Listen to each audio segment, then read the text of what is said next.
In this video, we will show you how to properly install a seat onto your Litespeed Titanium Seatpost.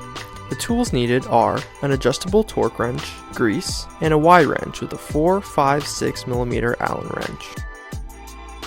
If you already have your seat post in your frame, take note of your seat height and remove from the frame. Loosening the wedge bolt all the way, you will be able to disassemble the wedge from the post.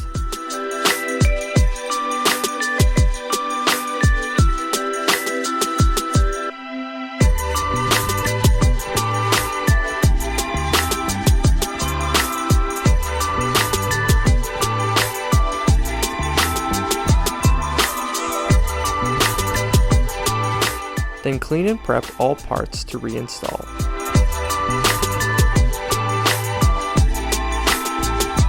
Start assembling your seat post. Apply a thin layer of grease on the top of the seat post. Next, insert the top rail clamp into the seat post. It is the larger of the two. Once the saddle is in place, slide through the other half of the rail clamp.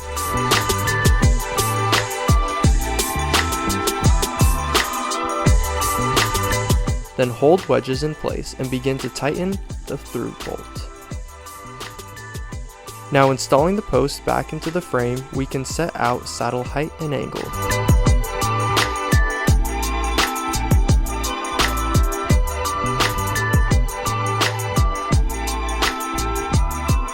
Using our torque wrench set to 10 Nm, we will tighten the screw until it is tight.